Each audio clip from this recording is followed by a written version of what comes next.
Hello, and welcome to Overshare, what you need to know about parent, sharenting, and child privacy. I'm Kris Perry, Executive Director of Children and Screens. Today's session is about sharenting, when parents share children's photos and videos online. From everyday family posts to influencer channels, we'll explore what this public record of childhood means for privacy, safety, and psychological development, and what to consider before you click share. Now let's get started. I would like to introduce you to today's moderator, Fortesa Latifi. Fortesa is a journalist with bylines in the New York Times, the Washington Post, Rolling Stone, and more. She covers stories related to child influencers, family vloggers, and what it's like to live a life online. Her book, Like, Follow, Subscribe, is forthcoming from Simon & Schuster in 2026. Welcome, Fortesa. Hi, thank you for having me. Yeah, I'm so excited to be here today. I mean, there is just so much to talk about on this subject. I get into all of this in my book, and thank you for that wonderful introduction, Kris. But I think we are really in this very fascinating time of sharing online. So when I look back at sharing online, I think of those first mommy bloggers who were starting in the early aughts and who were penning these like incredibly long, detailed, really literary missives about motherhood and what it was like to become a mother and be pregnant and give birth and struggle through early motherhood. And that really started something. And in my book, I call it I of course I just forgot. I call it a revolution because it really was. We didn't talk about motherhood in that way online before, and then these mommy bloggers came and they transformed everything. And I really trace the influencer world and mom influencers and family vloggers to those first mom bloggers. But what's really interesting, I think, is that we're in this moment in culture where the culture is changing. It used to be that parents shared everything online and there was really not like a second thought about that. Like I think I'm a millennial and I think back to a few years ago when my peers started having children and they would post, an announcement of their pregnancy and it would be, I'm this many weeks, we're due on this date, and then they would track every single moment of their pregnancy online and this would be for anyone to watch and read, right? And then when the baby was born, that the baby would be announced with a really detailed announcement. So it would be, John Smith was born on October 8th and he weighs 6 pounds and 10 ounces or whatever it was.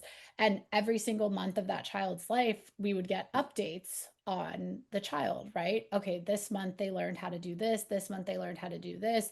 And eventually it bled into when the child was older and parents would be posting about potty training or about difficulties that the children were having in school or medical diagnoses.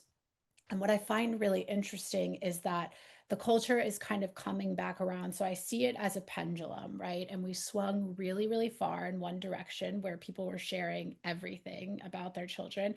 And now you kind of see the pendulum swinging back. And so you see people starting to wonder, is this the right thing to be doing? Should I be making this choice for my children? And it's really interesting as a journalist because I've observed these trends and written about them for places like the Washington Post. Like a few years ago, I wrote a story about how more and more parents are taking their kids offline. And what's really fascinating to me about this is that it's both influencer parents and quote regular parents. And so you kind of see the culture trickle down from influencer parents to more regular parents like myself. But more and more parents are choosing to either not show their children online or to only show them from the back or cover their faces with emojis or only show them on like close friends stories. So you're not showing them to the thousand kind of random people that follow you on Instagram, but instead like a curated list. And I find this really fascinating because it really is showing a change in the culture. And I think that that comes around questions of consent. So there are questions about can children consent to being online? And this is something that I'll ask our panelists about, which I'm so excited to talk to them. But there is this question of at what age can children consent to being online? And so that is a question that modern parents have to figure out, and it's not a question that parents had to figure out before we do. And I find it really interesting. So there's questions of consent, there's questions of a digital footprint. So what does it mean to give our children a digital footprint that maybe they can't consent to, even if we later change it? So we'll talk about this, but some of the laws around influencer kids now revolve around taking that content offline once it's been online. But like, again, I'm a millennial, I'm 32, and my parents always told me, like, once you put something online, it's online forever. You can't take it off. So there is the question of like, can you meaningfully delete something? And there's also in my interviews with people who don't show their kids online or who have changed their path this way, there's kind of this underlying sense of just unease. Like they can't really explain why they don't want to show their kids online, but they just know that it doesn't feel right to them. And it's interesting because a few years ago, it would have been absolutely no question for either a regular parent or an influencer parent. If you had a child, you were 100% in most cases showing them online. And now when influencer parents and regular parents have kids, there is the question of which camp are they going to go in, right? Are they going to be the parents who share their kids online, or are they not going to be the parents who share their kids online? And I've had a really fascinating time reporting on this for the last few years, and it's even influenced how I parent myself. So I became a mother a little less than a year and a half ago, and I've never posted my daughter's face online. I've never said her name online. I try to, if I write about motherhood, I try to kind of write about my experience versus her experience. But I think that there are some really fascinating questions in this space. And when you see this kind of trend coming where parents are sharing less online, I do think that's important to pay attention to, because you even see influencer parents who have created platforms of millions of subscribers and followers, some of them, excuse me, deciding to take their kids offline. And what does that mean, and why are we doing that? And so I think there are so many questions. I'm so excited to get into our panelists, and I'm just gonna look at my notes real quick so I know who we are talking to first. So we are fortunate enough to be listening to Dr. Liselot Hudders, who is a full professor of persuasive communication and marketing ethics at Ghent University in Belgium and the director of the Center for Persuasive Communication. So her research examines the impact of digital media on children's lives and the importance of digital empowerment, with a focus on influencer marketing and kidfluencing. So obviously that's of a lot of interest to me, and I know that's of interest to you if you're here.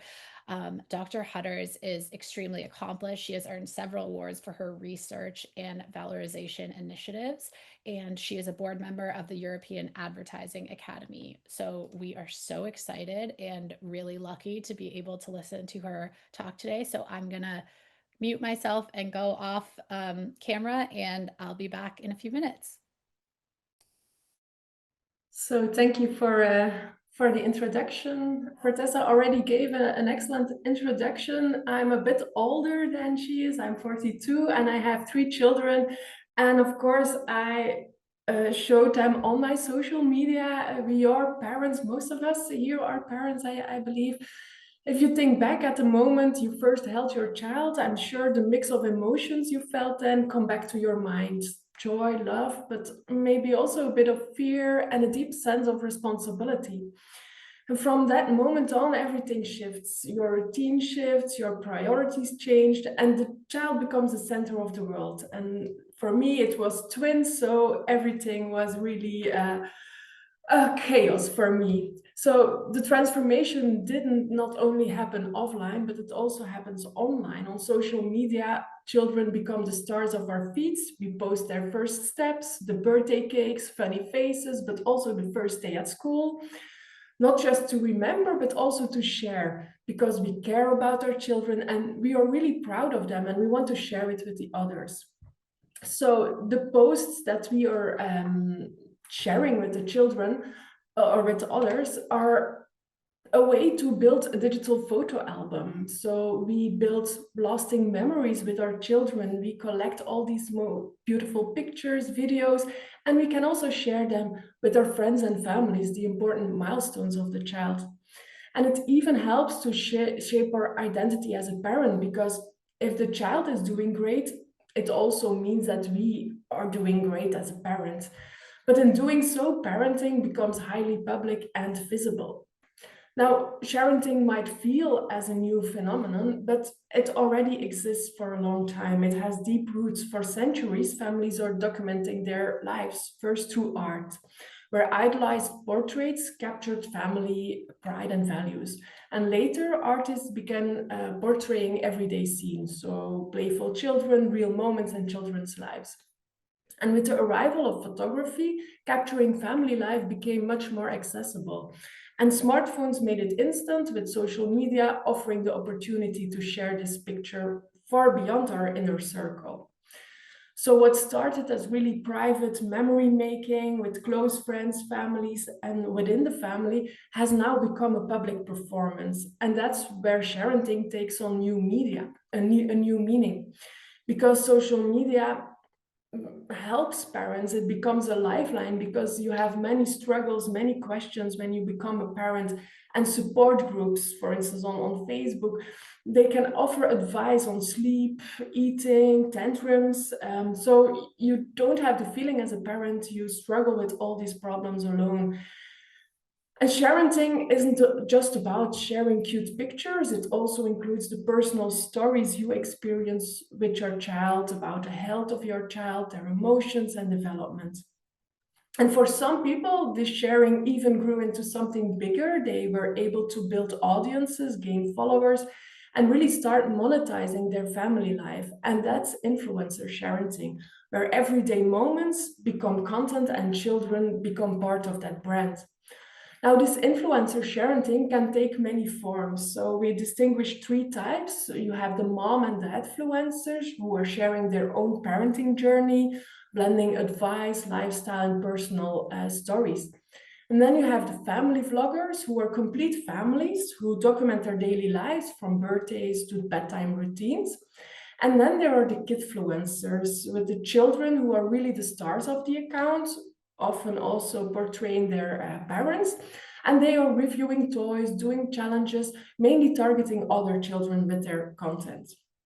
Now, while kidfluencers are the stars of the account, these are mostly managed by their parents. Now, if we compare this influencer sharenting with regular sharenting, we see three important differences and three common characteristics in all these three types of influencers. So they share a lot of intimate information. So not only photos, but also emotional moments, health updates, and even private conversations.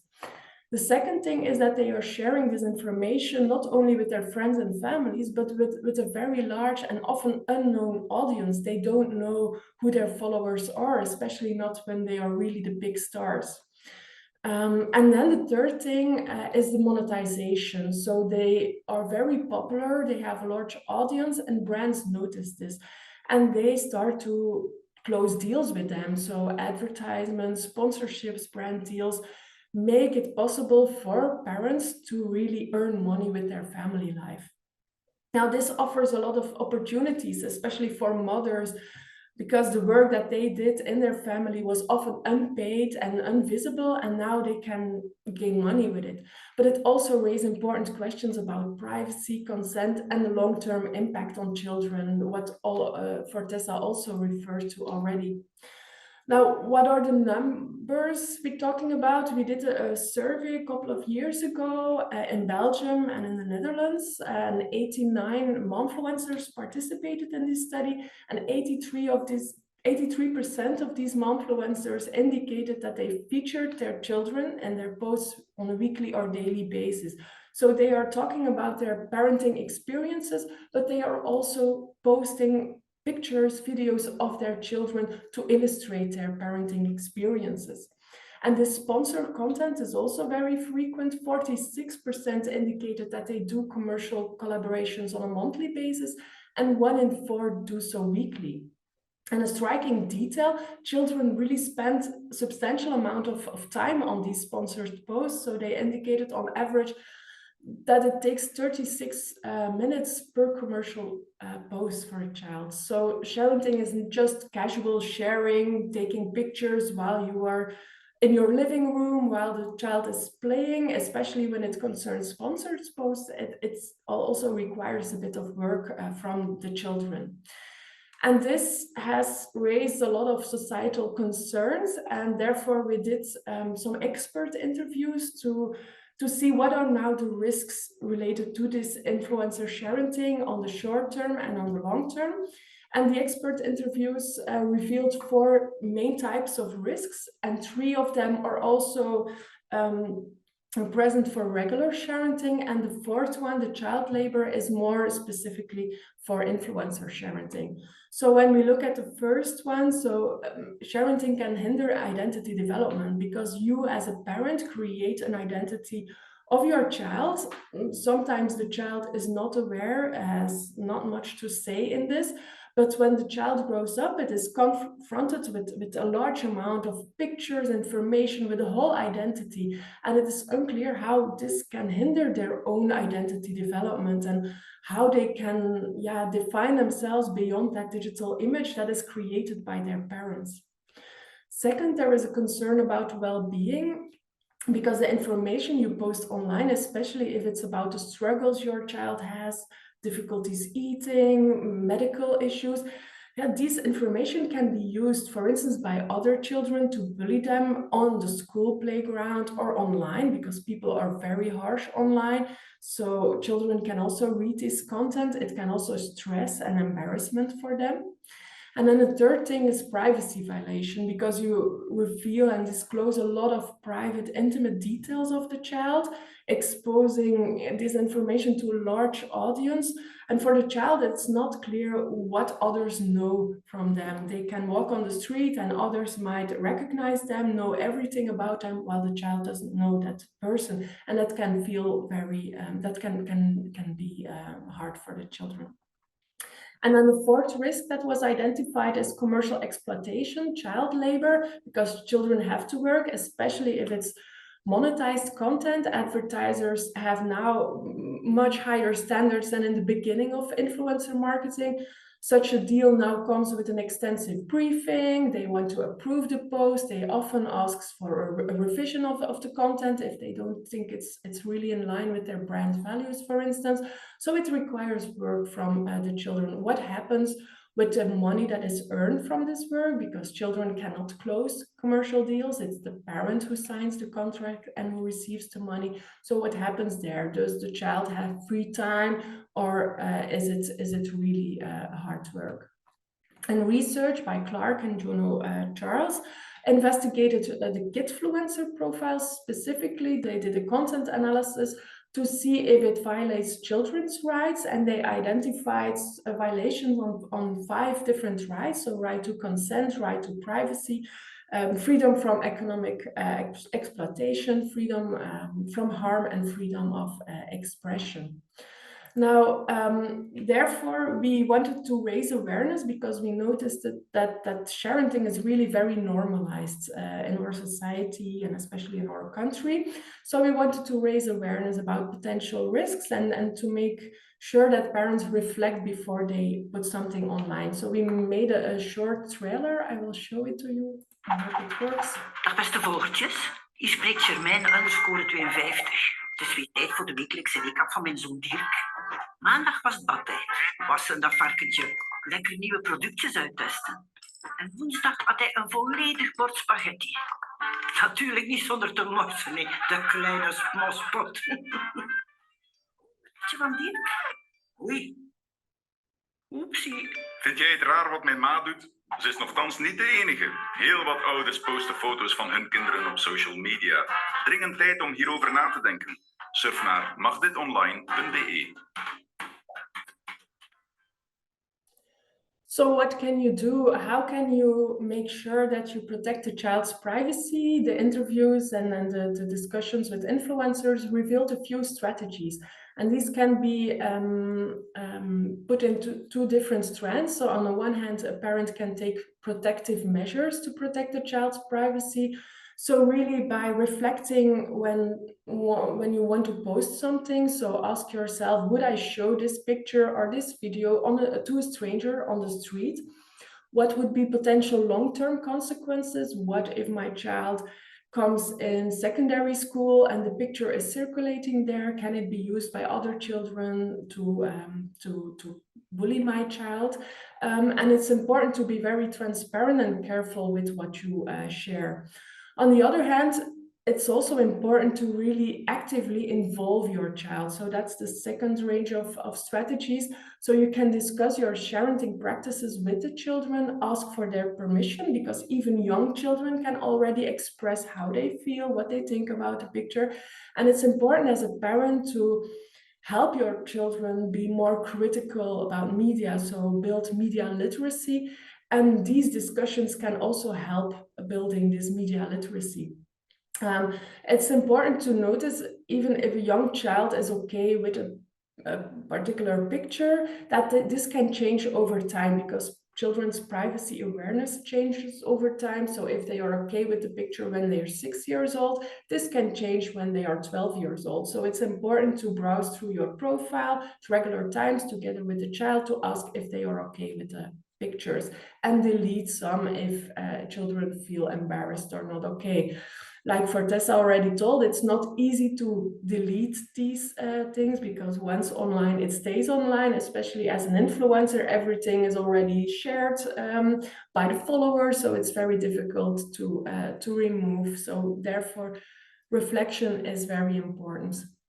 And be a good role model as a parent. Children learn how we use technology and media. They look at what we do as a parent, and thoughtful sharing teaches them to be thoughtful too.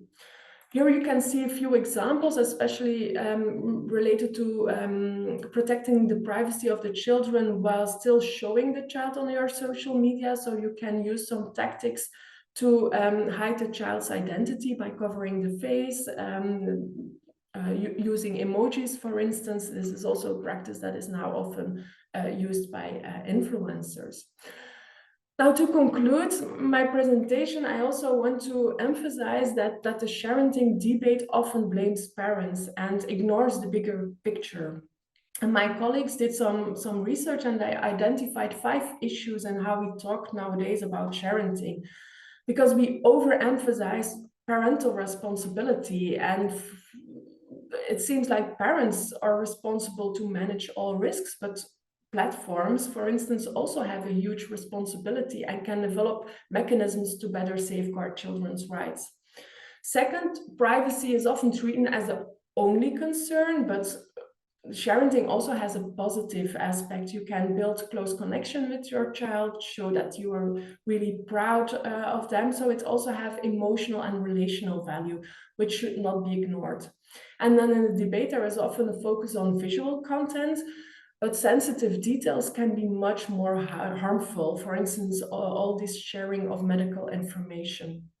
And children's voices are often ignored in the debate. What do they think? What do they want? It's important to also consider their voice.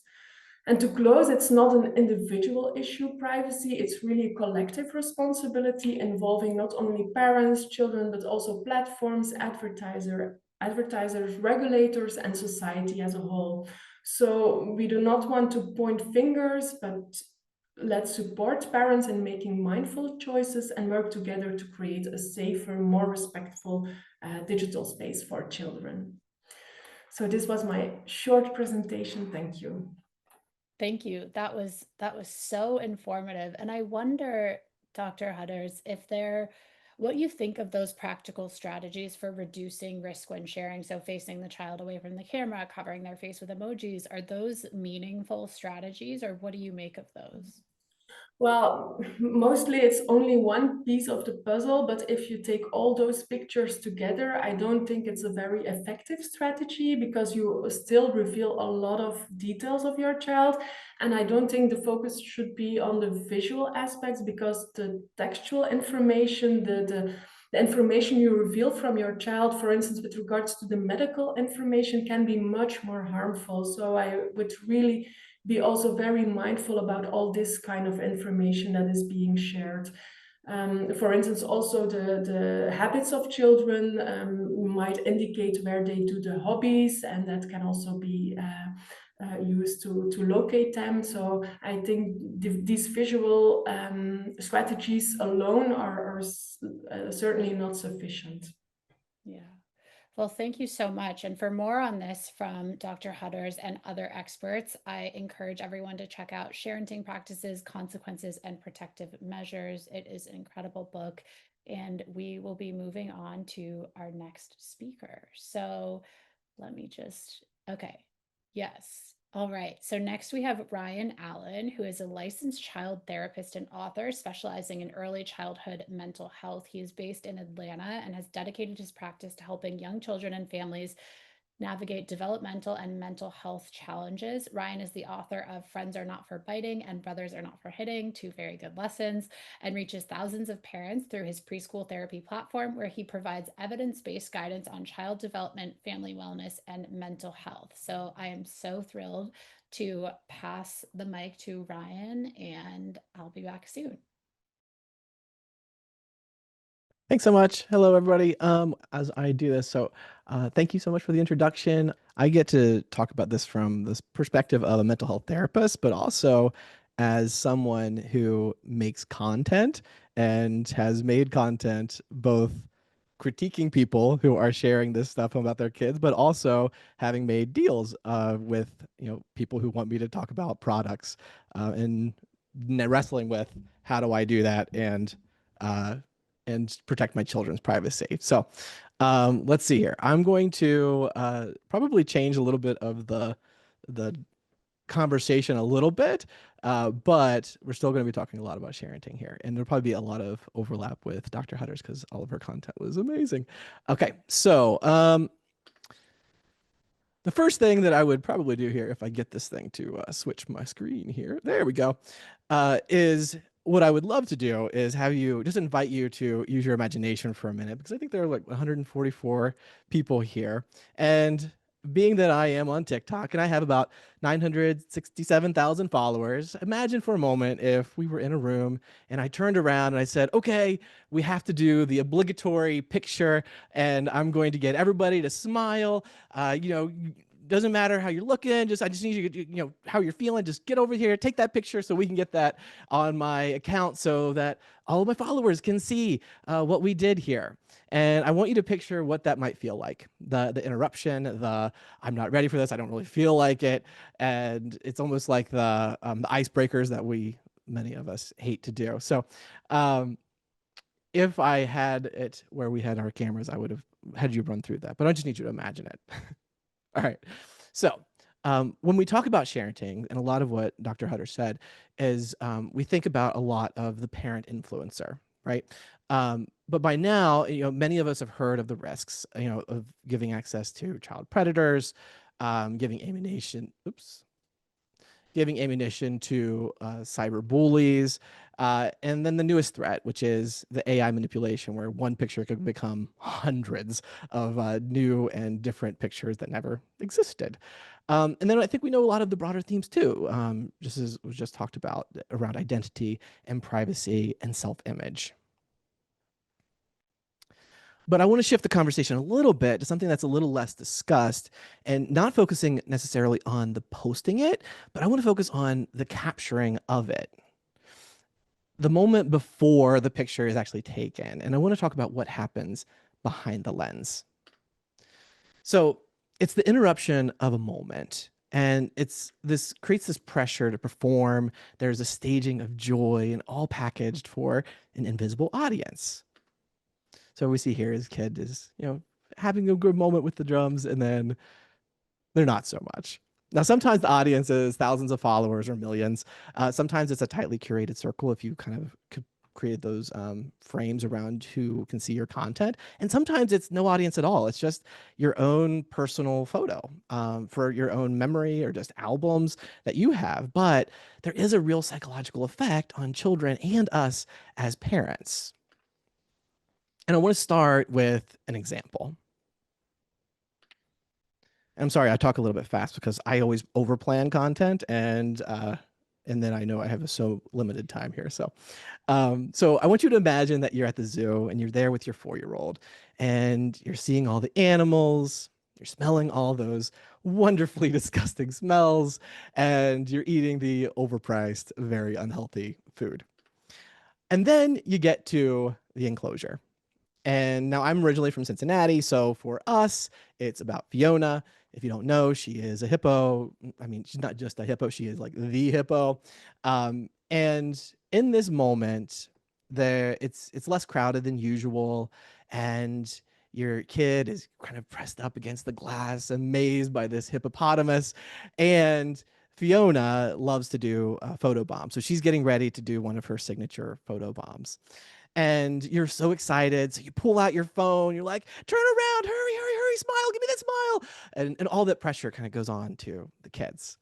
But all they want to do is see and watch this hippo. And all you really want to do is preserve this moment. And neither one is really wrong. But in an instant, that beautiful moment can become a battle over the performance of it, over the child's independence. And almost always, someone's going to leave feeling less than. And usually it's both of us. But the ultimate victim is the relationship.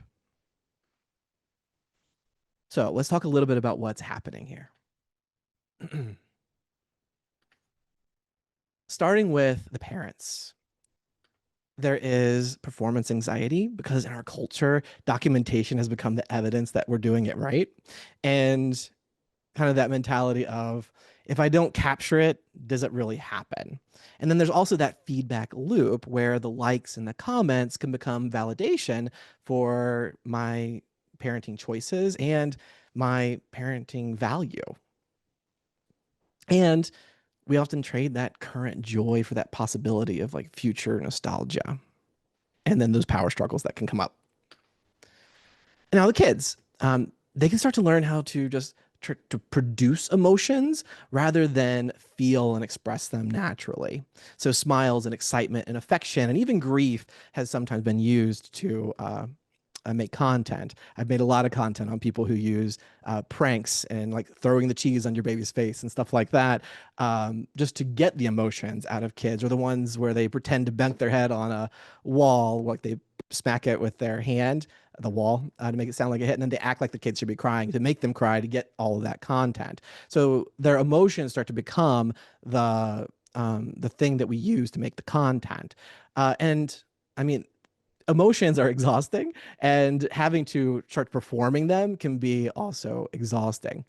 And again, the fun can be really interrupted. They start to learn that it can be interrupted at any moment, just to get that picture. And the relationship starts to shift. So at this moment, with my zoo example, we're not really experiencing the zoo anymore. It kind of shifts to, I'm the director and you're the subject. So we start to say, stand there, look here, smile now, stand like this, act like that. And kids can start to, one, resent that, but also they start to learn that connection, it kind of becomes conditional on my compliance to getting these pictures for you. And that starts to kind of lead us to a conversation around consent. So the question becomes, when does a child learn that their face, their image, and their stories are theirs as opposed to them just being the product?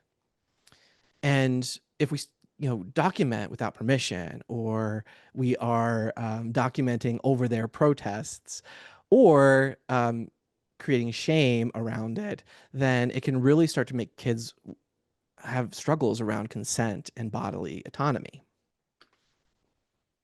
So whether the audience is 1,000 strangers, whether it is family and friends, or it's just future us kind of flipping through the photo album or looking through our phones, the invisible audience starts to feel like it matters more than a child's consent or their feelings or their relationship. To the impact. So these, like I said, these pressures, they can have real psychological effects. For children, they can start to experience a lot of performance anxiety, learning that, that spontaneous self that they have, that they like to be, isn't really good enough. They have to either recreate emotions or they have to put on an emotion to get that picture. And it can start to create real confusion around authentic emotion. Like, what did I feel versus what did I perform? And the emotions, they start to it starts to create this real like disconnect.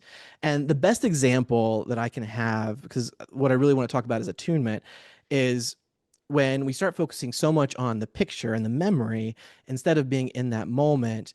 It can really feel like there's that disconnect. I talk so much with my hands, I'm trying not to hit my microphone here. And what tends to happen is, I want you to think about, say you're feeling really angry. Many adults can have this experience. You're feeling really angry about something, but the person you're talking to about it is super calm. And imagine how usually that makes you feel even more angry. Or imagine a moment where you've done something that you were really excited for, but the person that you're there with is maybe having a grumpy day or they're feeling really bored. And just imagine how that feels. And trying to put that perspective on a child who is amazed that in this moment, a hippo, but now they are having to, change that in order to meet this, this performance. Now, for us parents, there's the validation seeking. So I need other people to kind of say and see how well I'm doing, which creates that comparison. And as a result, we kind of have a moment like this where we have difficulty being present because either we're taking the picture or we're trying to watch for the comments. But either way, usually there's going to be guilt, because either feel guilt because we don't document enough, or we feel guilt because we over document and we miss moments, or because the power struggle happens and now we feel guilt about pushing them for the picture. But all of it can really lead to reduced attunement and connection, and then the trust can start to erode. And I also want to kind of point out, Sharenting isn't only pictures. It's also the stories we tell. It can be the stories we tell on social media where we say, this is what happened, or it can be the things you should say at your dinner party or on your group chats or, anywhere. And anytime we're sharing these stories, whether they be sweet or embarrassing moments, we're basically writing their narrative. And honestly, I had a couple really great moments where I was going to talk about, as I was designing this, I was going to talk about 2 moments with my own son. And then I was like, I'm making a video on Sharenting, but then here I am going to share a story specifically about him. So then I was like, I probably shouldn't share it. But I decided to paraphrase it instead, but it was about a hiking moment. And basically, a really cool thing happened when we were on a hike. And later on that day, I was so proud of it that I wanted to tell my wife about it. And I was like, okay, but then he's in the room and it could feel weird to be talked about. So I was like, hey, buddy, is it okay if I tell your mom about this really cool thing you did while we were on the hike? And thankfully they said yes. But if they had said no, I would have honored that. And then I was able to kind of share it. But there's also been many moments where kids said, or even my own sons have said, I don't want you to tell mom. And as long as it's a safety thing, and it's not really important information, then usually I try to honor that for them. That's another clip about that moment. So those small acts of agency, they can really add up to a felt sense that his story belongs to him. And it really, that small little thing of asking permission or honoring their request really creates and teaches about consent. Okay, so we've talked about the pressures, and I really don't want it to leave here thinking, okay, never take pictures and never talk about my kid again. But I do want to talk about what we can do here. So I want you to really think about it on a spectrum of things that we're doing that are most intrusive, which is like a kid has examples I've seen, kid has, their pet dies and the parent pulls out the camera and says, okay, everything you just cried about, I need you to do that again so I can get the video, versus something that is, most connected, which is maybe put the phone away and I'm just present in the moment. And there's a lot of things we can do in the middle here. But one of the biggest things I think we can do is focus on reducing that interruption. And one of the things I like to talk about is creating like a one photo or a one ask rule, where you say, okay, I'm either going to ask one time, and if they say no, okay, I'm just going to leave it, or I'm going to try and take one picture, and if it's great, or if it's not, we're just going to move on, instead of that moment where it's like, okay, no, I need you to really smile for this one, right? And honestly, what I think are the better pictures is you can just go candid. Get those moments where the kids are just like amazed, and you just take the picture without having to focus on the that framing of it.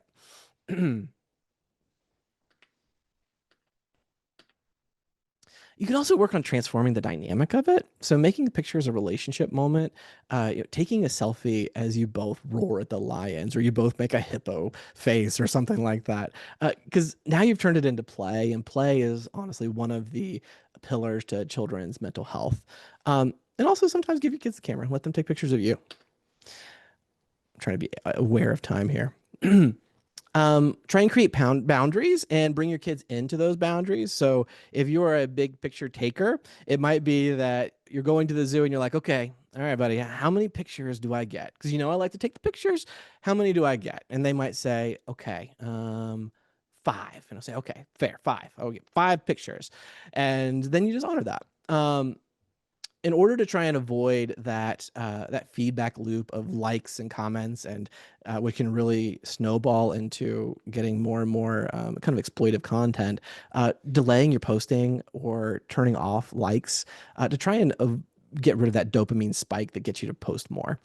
And also, ask yourself before you reach for the camera, is it an emergency? Like, do I have to take this right now? Or can I savor a moment with them first? Because I always like to, one of my things is you always try and lead with connection.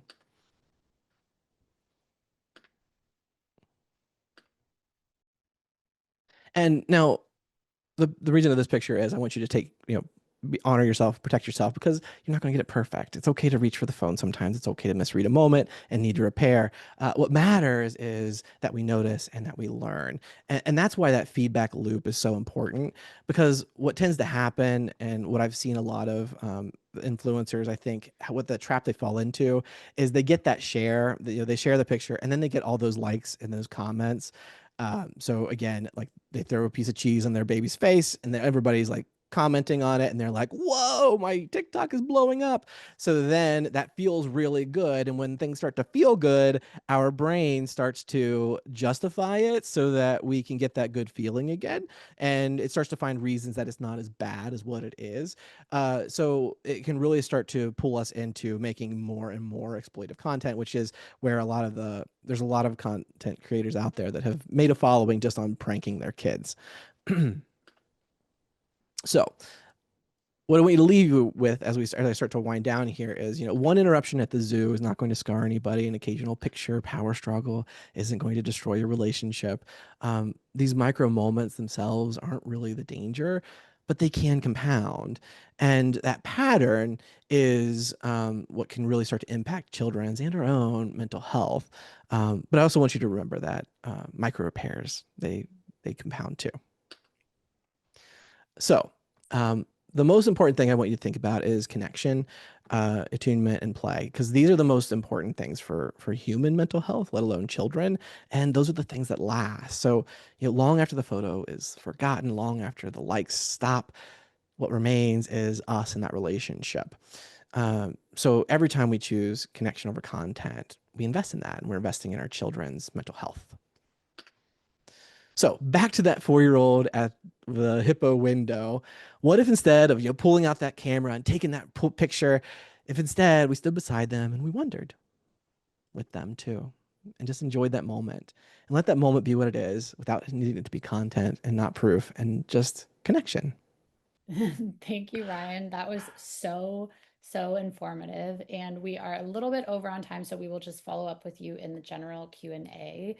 But next we have Stacey Steinberg, who is the supervising attorney for the Gator Team Child Juvenile Law Clinic and director for the program on children and families. Professor Steinberg's research explores the intersection of a parent's right to share online and a child's interest in privacy. Her work has been cited by countless news and research organizations, including NPR, the New York Times, the Washington Post, and more. She is the author of Growing Up Shared: How Parents Can Share Smarter on Social Media and What You Can Do to Keep your family safe in a no privacy world. So I will hand the mic over to Dr. Steinberg. Thank you so much for the introduction, Fortesa, and thank you to Children in Screens for hosting this and having me here today. It really is an honor to be with you. I have been studying children's privacy on social media and sharenting for a long time now, over 10 years, and I've really approached it from 3 different angles. First, I'm a mom to 3 kids, and my oldest is now in college. I have one that's one in middle school and one in high school. I've also approached it as a photographer. My hobby is to be a photographer. I have a small photography business, and I've taken a lot of pictures for kids at our local hospital that are going through really difficult times, and they've used those pictures to share their stories and to raise money and to raise awareness for important issues like pediatric cancer. And I've also approached it as a lawyer. I'm a children's rights lawyer. I represent children in foster care. I work at the law school in a law clinic where I teach law students also how to represent children. And so when I look at this, and when I was thinking about how to start my conversation with you today, I thought it might be helpful to start looking at kind of the legal framework that exists and really that doesn't exist in the United States to regulate online sharenting and free speech. So when we think about online conduct, we think about when we think about parents' rights to regulate their children's online conduct. I often think about this triangle, and it's the same triangle that I use when I talk to my law students about all issues regarding children, parents, and the state in the United States. There are laws that regulate how parents can interact with their kids, like child abuse laws. There are laws that regulate how the state can interact with parents, like giving parents rights to raise their children as they see fit. And then there are laws that regulate how the state can interact with kids. For example, whether the state can search kids, whether kids have rights to free speech, all different things like that. And so when we think about parents regulating online conduct, we really have to think about these 3 different areas and recognize that there are going to be limits through the United States Constitution that will limit how much the state can infringe on parents' rights to make decisions like when to share or what to share. There won't be a lot of limits that children can put on parents. Children do not have a lot of rights within the family unit. They might have a right to be free from harm, but they don't really have rights to kind of control that parent-child dynamic. Parents really get to control a lot of the shots. And that's why, for example, parents can search their children's diaries as much as they want. They can search their rooms. They can set any restrictions on their phones, all sorts of things like that. So, when we talk about children's online privacy, we talk about sharenting, what we're doing is we're making a big shift from where conversations about children and technology usually center. So instead of focusing on what our kids are doing right or wrong online, this conversation really focuses on what parents are doing right or wrong. And then a really important key, and I think we kind of heard a little bit about this from Dr. Hudders earlier today, that, I think parents generally want to do what's best for their kids, and parents are not really in the whole society as a whole when it comes to sharenting has really put a lot of pressure on parents to make the right choice. So I often say that parents do not intrude upon a child's digital identity because they are being malicious, but they do so because they simply haven't yet considered the importance of a digital footprint. And what we've done here today, and what you've done by just showing up, is showing that you have considered the importance of your child's digital footprint, and you're working to find a better way to be able to share or to not share. And so just having it in the forefront of our minds, I think, is key and is a really important piece to this discussion. When I started researching this about 15 years ago, people never heard, 10, 15 years ago, people had never really thought about the word sharenting. And what I've really encouraged is that this needs to be a central part of child rearing discourse.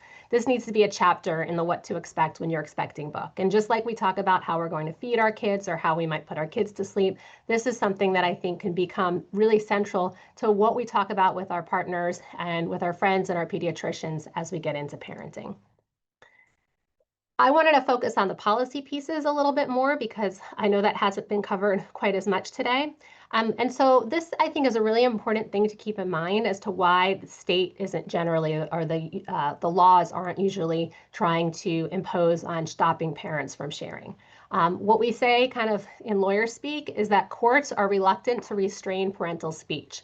So courts are not going to be likely to stop a parent from posting too much or sharing too much online unless they can show that it serves some sort of a compelling governmental interest. And that could be the interest in keeping kids safe.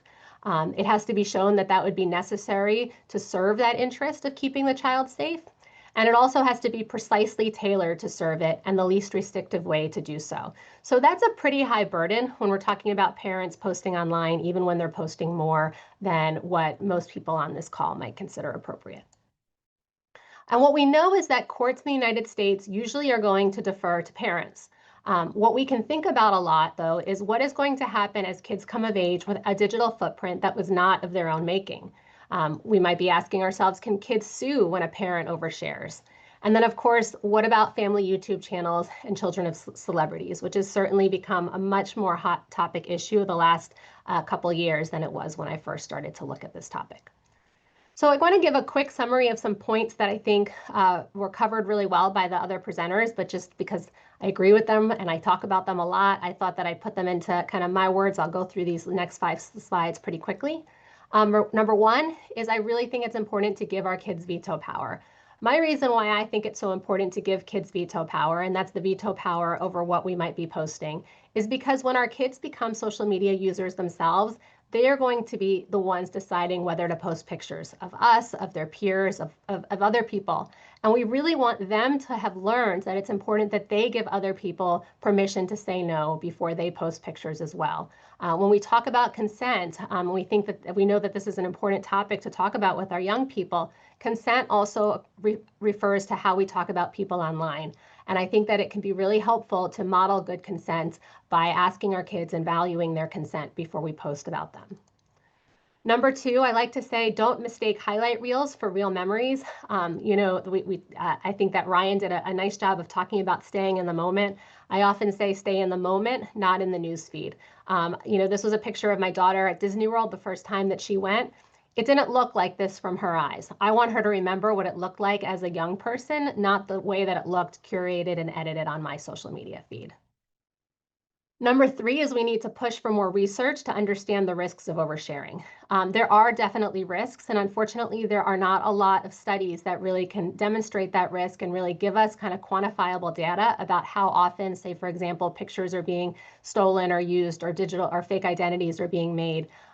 Deep fake images where images are stolen and created into inappropriate images of kids. We know that happens. We don't know how often that happens. And so we really need to encourage there to be more research. And when I say we can encourage this for industry, but we can also expect our lawmakers to sponsor this sort of research.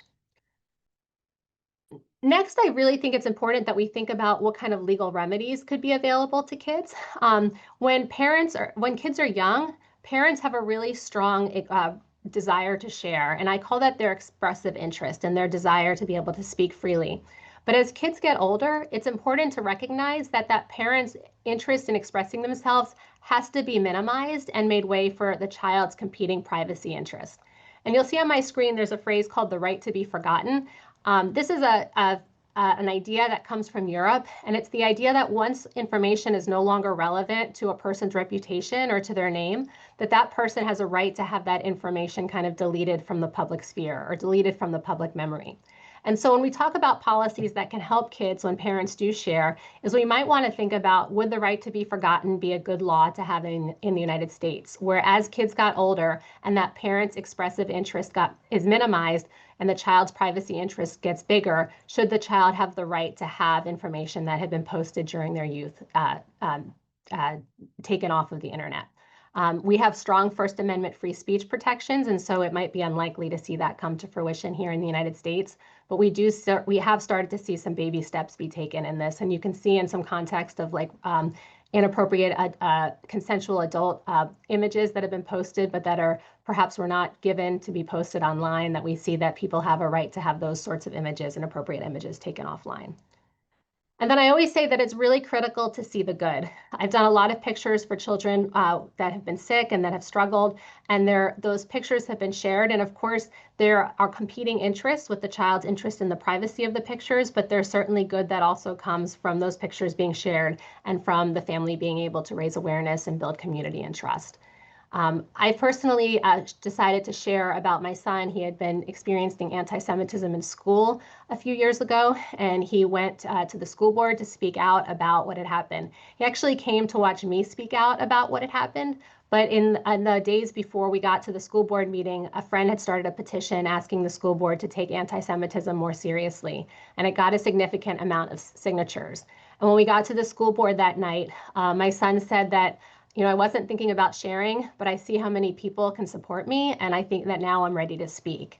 And so instead of needing my voice, he had found his own. And I just thought it was a really beautiful moment to show how good social media sharing can be, even when we talk about vulnerable things that can be hurtful or could cause pain. So the law might be able to regulate sharenting at the margins, but most likely, instead of looking at trying to limit parents from oversharing in the vast majority of cases, it's important that we change public discourse. And we can do this by thinking about how what we share is shaping our children's view of online privacy, and also thinking about the importance of consent.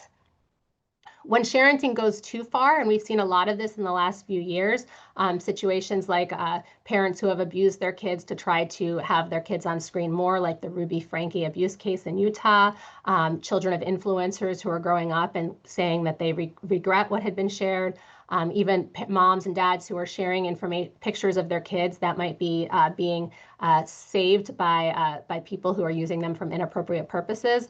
This is when sharenting goes too far. And I call this beyond sharenting in a paper that I have coming out soon. Recently, I've started to work with Dr. Cameron Rosenthal, the director of the Child Protection Team here at the University of Florida, where I work. And we've categorized 5 different ways that parents go too far and exploit their kids through sharenting. And we are looking at finding ways to make this more part of the pediatrician's toolbox for when they talk to parents, and also for when pediatricians are looking out to make sure that children aren't being abused or neglected. So these 5 categories are new. These are the 5 are new ways that we've chosen to categorize them. This is actually the first time that I'm sharing a slide that has these categories the way that we have defined them and described them. And it's currently a work in progress that Dr. Rosenthal and I are working on. I'm happy to talk about it in the future a little bit more. For those without their screens on, these are the 5 categories: are commercialization of children's lives, emotional manipulation, online harassment or bullying, invasion of children's privacy, and using children as props for personal gain. So until 2023, the United States rarely recognized that parents could go beyond acceptable sharenting. But I think that now what we're showing is that the current approaches really focus on child labor law protection, not data protection or welfare-based models of child protection. None of the models we see in the United States focus on children's rights. And so I would ask, could we look towards a welfare model of protection?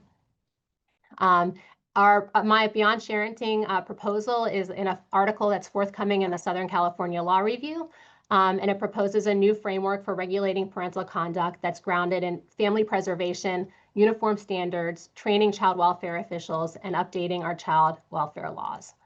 So I'll just conclude by saying that just as our views regarding child abuse has evolved, our views regarding sharenting have to evolve. The law can both protect parental autonomy and honor children's privacy through a comprehensive and multidisciplinary new approach towards protecting children online, allowing for thoughtful investigation, education, remediation, and prosecution of parents who use social media in a harmful way that can significantly harm their children. And so I welcome questions. I'd love to talk about more, and I hope I didn't geek out too much about the law to you all during my presentation. Thank you, Dr. Steinberg. So I'd love to get into the Q&A portion of our discussion. So if all the panelists want to turn on their cameras, that would be so appreciated. Great. So I'll just start us off and feel free to jump in. I wonder if you all have any ideas about how to help others understand if you're a parent who is resistant to sharing your child online, I feel like sometimes it can come across as like judging other parents, or other parents don't really understand why you feel that way. And I wonder if you have any tips on how to help people understand why a person might be resistant. So there is no easy or simple answer to that question, because parents can be easily offended if you tell them that they are putting their child at risk. So I think it's important to open up the conversation with them, and maybe you can use your own point of view. For instance, I was born and grew up without social media, so the photo album is safely stored in my parents' home. And there are a lot of photos that I would love to share, but also a few embarrassing pictures. So I had the luck that I could decide for myself what pictures I wanted to share. And I think it's important for children as well to have that agency. So talking to the children and giving them the right to the veto right, for instance, to refuse to put a picture online or to say what they think about it, is very important. And raising that awareness among the people around you is already important, that they are aware that the children can have a say in this and should have a say in this. And I think raising this awareness is the first main point, and not really pointing fingers, because the message is not that you don't want to be or you don't want to share any picture anymore. So that's not the main message, but just that you are mindful about what you share. Yeah. I wonder if you all think that the age of a child really changes what oversharing may look like in the context of that child. I personally do. I think that it's really important to think about the age and also the developmental level of a child, which could be different for two different children. I think that when kids are really young, we really have the duty to shepherd their digital footprint towards adulthood and try to think of how they would feel not only now, but years in the future if information was shared. We can also talk about consent differently. So with like a 4-year-old, we could talk about, this is a great moment. I'm really excited to be doing this with you. Can we share it with my friends? Can I share it with my family? And then you can start to kind of gauge their reaction, their level of embarrassment, their level of pride. I have 3 kids, and each one feels very differently about information about them being shared. And so having that conversation, I think, is just a really important way that we can show them that we value what they have to say. And of course, then as they get older, we can also do checkups. Like as our kids get older, we can start to sit down with them once a year and show them all the things that we've chosen to share in the past year, and giving them an opportunity to say, oh, that makes me feel silly, that makes me feel embarrassed, and we can take some of that information down. Yeah. Ryan, what do you think? Yeah, I think we just have to be aware, as kids get older, they just become more aware of what the impact is, and they become more aware of what their emotions are around these things. Young kids, 3 and 4-year-olds who I tend to work with, they don't know. They don't really, like, they're not going to really care either way, because they have no idea what that really means, which is where it becomes more the responsibility of the parents. But as kids get older, that's when you're going to start seeing that those things can start to lead to more things like anxiety and depression and stuff like that, because as social media use goes up, so does the rates of anxiety and depression. So yes, I think that we have to be aware at different levels and have to impact at different levels, but the conversation is going to be the thing that shifts. Definitely. I think that I also hear from parents in my reporting that they feel that their child can't technically consent to being shared because they are too young, but the parent is making that choice to share with the understanding that if the child later asked for that content to be deleted, that it would be. And I wonder what you all think of that as a strategy. I think it's important to talk to the children already from a young age, of course, adapted to the age of the child, but parents often think that the child is not able to reflect on this or to understand what the consequences would be. But I think it's already able from a young age to, and it has a right to know what is shared and what pictures are taken and what is the aim and who will see these pictures. So I think if you talk about it and you show your child even from a young age in a playful way, and then it can evolve, then the child has its has this knowledge and this media literacy already from a very young age. So I think that is a very important part. Yeah, definitely. I wonder if you all think that posting a child on a private social media account has risks as well. Like, are we only talking about public accounts, or do you think that if a mom or a dad has a private account and posts information about their child there, that there's risks there too? I can say, I'm sorry. I mean, there's always going to be risks. I think that it's more secure that way. So if we're going to say that it's, less of a risk than sharing it on a widely available platform where you have none of those constraints, sure, it's going to be less risky, but there is always the risk because you can't say that somebody's not going to then take that picture and then post it somewhere else. Like once it's on there, somebody can do anything with it. Usually when I think about the risks, I think about like the tangible, like easier to identify risks that we talk about, like someone stealing the information, the idea of data brokers who might be collecting information about our kids based on what we share, and using them to create almost digital dossiers of our children, which we know happens with adults and likely can happen with kids as well based on the information we share. There's also a risk of people taking an image and kind of what the public usually calls like a deep fake, where they take an innocent image of a child and combine it with a sexualized image of an adult or a computer generated image. Those are like the concrete, tangible risks. And unfortunately, we don't know how common those things are. And so part of what we need is we need more information to understand it. There was a study from a statement in 2015 by the Australia E-Safety Commissioner that said that 50% of all images that appeared on pedophile image sharing sites had originated on social media and family blogs. And those were pictures of kids at the beach, kids doing gymnastics, not pictures that we would consider necessarily harmful to share about kids.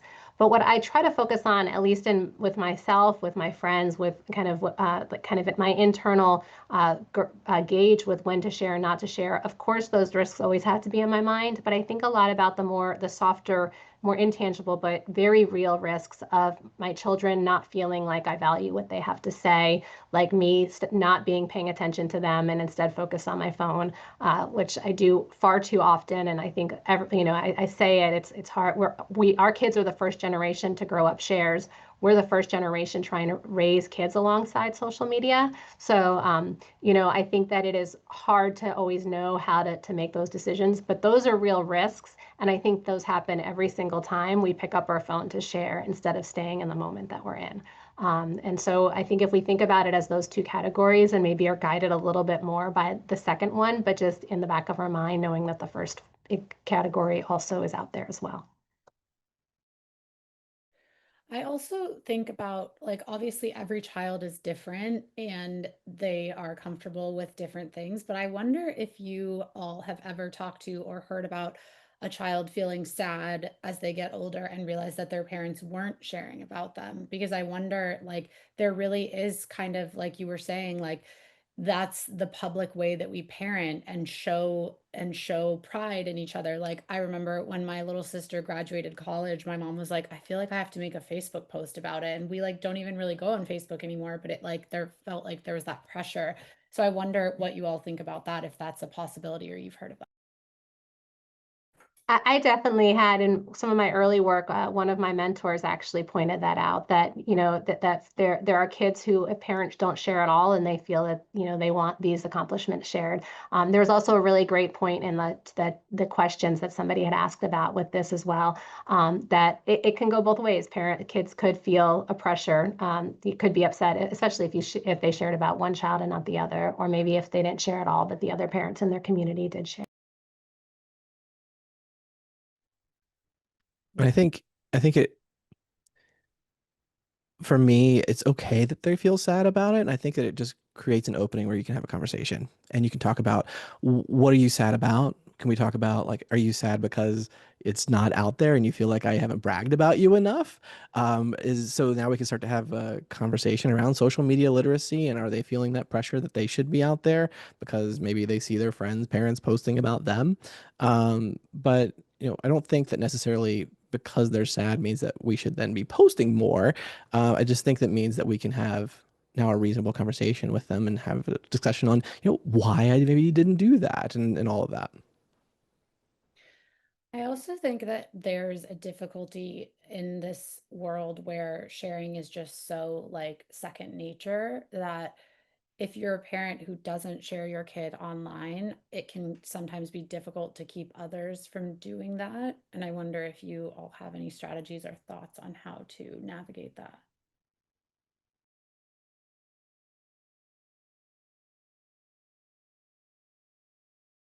Maybe not. I think it's really interesting because it is hard to we are just so used to sharing and it is so like second nature. So I think you just have to like have those conversations. But I mean, it's not only other parents, right? It's also like schools and classrooms. Like what should we be considering when it comes to schools posting? Because I know classroom teachers and moms and parents, they love seeing the photos, and that's a different world that we live in now. But how do parents navigate that? I think that some schools, maybe the majority of schools at this point, have some sort of social media sharing policy. I would say that it's important that if your child belongs to an organization or a school that doesn't, that these things can be grassroots. Parents can bring them up. In the education system and probably in a lot of other systems that we place our children in, I think that we kind of assume that the leaders have already thought through these complex issues that are weighing on our minds. But I think especially with technology, it is so much coming at administrators at one time that these are issues that are very easy to fall through the cracks. I know that as my kids were growing up, it wasn't just what the schools were sharing. It was all of the contracts that the schools have with platforms, for-profit platforms that take information about our kids' grades, about, they have all of our kids' background. I mean, it has even the school lunchroom, when they get the cards and the computerized systems, they get our personal information, they get our kids' lunch choices. There's a lot of apps that will even put kids' behaviors on it, how their kids are feeling every day. Those are all just other data points that schools and other people are sharing about our kids, not necessarily with our consent. When it is with our consent, how much of it is our informed consent? How much do we understand about it? When I went down the rabbit's hole in my own school district, what I was really shocked to find out was that even the people signing the agreements really didn't fully understand what content of our children that they were giving away. So I don't know if that took us a little off topic, but just important to share. Yeah, no, that's really important. Thank you for that.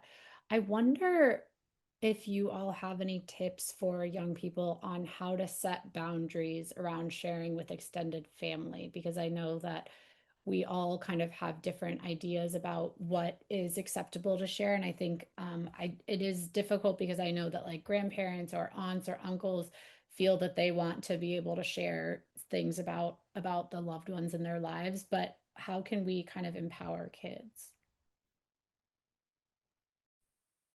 I don't want to take up, but Brian probably has better stuff on this, or Dr. Hudders, but I would say I think that giving kids language is always a really good place to start. Having these conversations, having kids understand what these terms like consent even means, or having kids, a lot of times I think that kids don't even have the agency or the autonomy to recognize that they could say no. And so starting that conversation, just like we want to teach them bodily autonomy, we want to teach them digital autonomy to some extent as well. I think the media can be helpful as well. If the societal debate changes and sharenting is no longer normalized and it is a topic in documentaries and in programs, it's also covered by influencers, for instance, it can also help children to talk about it to other family members. So I think it's very important to question the normalization of the practice, and that will help children as well, and that it's addressed in schools, for instance, as well.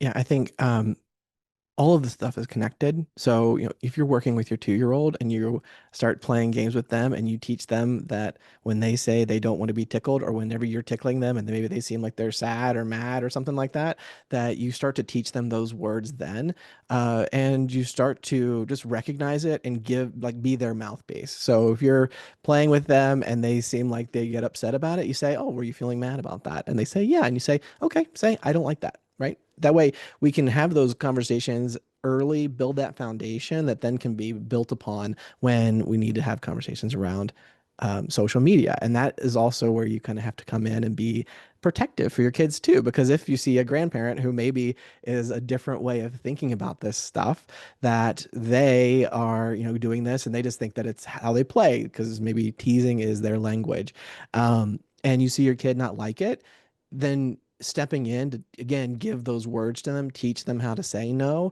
and sometimes just saying it for them, just so that they can learn that. And then again, that can build onto these later conversations.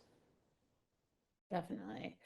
I wonder, for parents who are in the kind of not sharing camp, do you think that there are ways to speak to family members and friends when you're sharing photos with them to kind of let them know, like, hey, this should only stay between us? Because it can be kind of an awkward conversation. Like, I know I've had to ask friends before to take down pictures of my daughter, and it does feel really uncomfortable. So I wonder if you guys have any thoughts on that. Yeah, I mean, we had those conversations with my own parents right before we even had our first kid. And we were like, okay, we were going to send you pictures, but do not post them unless you ask us first. Setting that preemptive boundary really worked for us. And luckily, we didn't have to deal with any violations of that boundary. But I think that's probably one way to deal with it. And then afterward, again, it's hard because a lot of people, we hate that uncomfortable conversation, but having that uncomfortable conversation and being able to engage in that dialogue with somebody and say, hey, look, I don't want their picture posted. Please ask me in the future.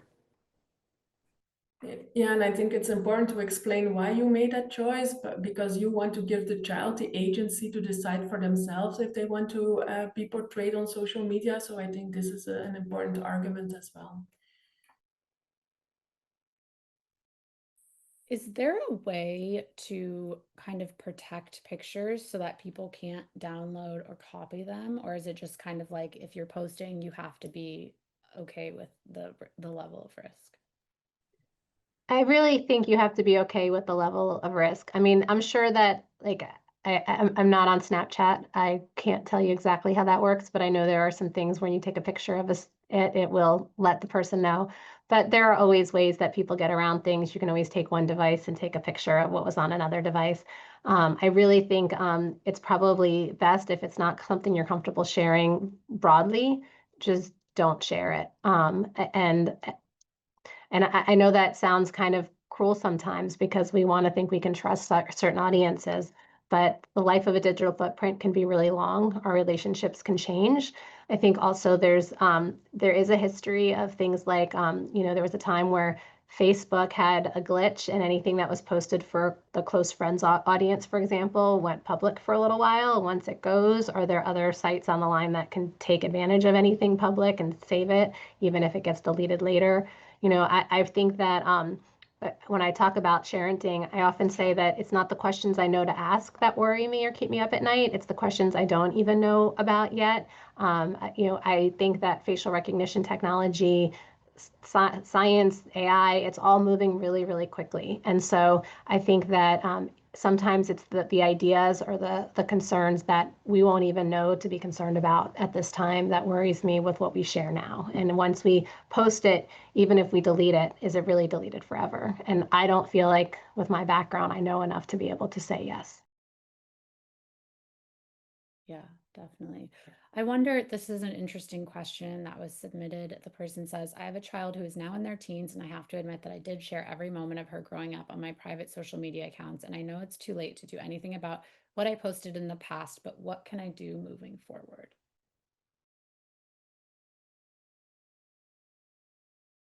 Well, maybe it's a difficult one. Maybe you can sit together with the child and browse through the content to see what the child is okay with and what not, and delete the pictures that the child doesn't feel good, and talk about it, how the child feels about the sharenting, and if it's okay with keep on going with sharing or not sharing, and have a conversation about it with the child.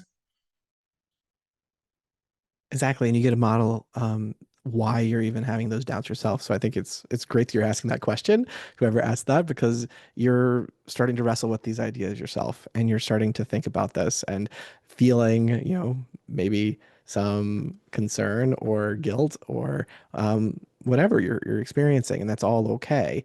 And you can lead with that. You can say, "Hey, look, I I shared these at a time when this was a very new thing and we didn't really know the risk. Like we all knew, our parents and everybody said is there forever, but like we didn't really get it.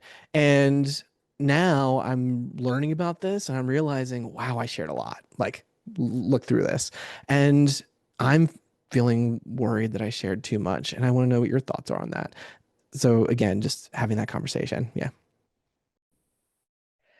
I also think this is a really interesting question to me.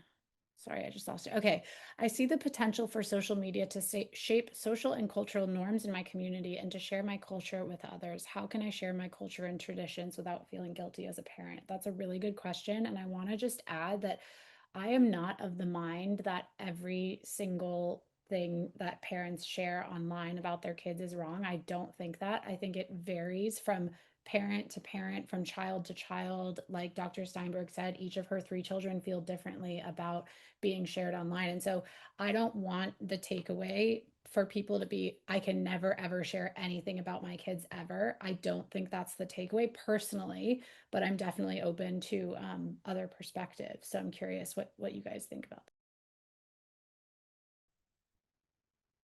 Yes, I agree, and you see that parent influencers can really change norms. For instance, norms about breastfeeding, discussing the struggles, the difficulties, how you cope with those, and how you are still able to breastfeed in the long term. For instance, for when your child is 2 to 3 years old, it is not really accepted in society sometimes, and then momfluencer can really change something. So I think you cannot forget the positive sides as well. Privacy alone is not the only principle that is guiding the debate, and you also need to consider these positive aspects as well. So I agree. Yeah, yeah. I think so many good things can also come out of sharing and being vulnerable and being open. While you were just talking, I was thinking about, what value does a family place on privacy, an individual place on privacy, does a society place on privacy? And, and it's a very individual and personal question. And to give you kind of a context for how in the legal community, we think about privacy, in the United States, free speech has a stronger weight than privacy does. When a court is asked to weigh in on somebody's right to free speech, it considers another person's right to privacy, but the free speech gets a lot more weight. Whereas in European countries, free speech and privacy are more equally weighed. And so it's just kind of one example of different ways to balance things. And just like every time we sit across the table with someone to have a cup of coffee and we choose to disclose something about ourselves, we're giving up some of our private information in hopes to gain a connectedness or a community, or to learn more, or to help someone else learn. And so I think, of course, sharing online is different than sharing across the coffee table, but I think it's the same sorts of internal decisions that we have to make as far as how we want to build our networks and our communities. Yeah, I would agree with both of them with their points, and I think it's just a matter of I agree that we don't necessarily need to be. We can't post anything about our kids. It's probably not a realistic expectation at this point, but I think that we just need to be mindful about it. And again, kind of what I was saying earlier, sharing on a platform and not having any constraints is going to be different than sharing with a group that is kind of more curated, which is going to be more than you just sharing it on your like chat group. There's going to be risks with each of those, but the risk can grow. And also you can be aware of the content that you are sharing. So, you know, we've talked about the pictures of the back of the head versus their face. You know, that can be one way to do it. Can you share it in a way that like, or just be aware that what the picture is before you post it? Is it going to be something that could be embarrassing? And if so, then maybe that's not the one I post. I could post something different. So yes, I think it's very okay to share. The most important part is that you're just having this internal dialogue as you're doing it, rather than just posting to try and get, you know, just to put it out there.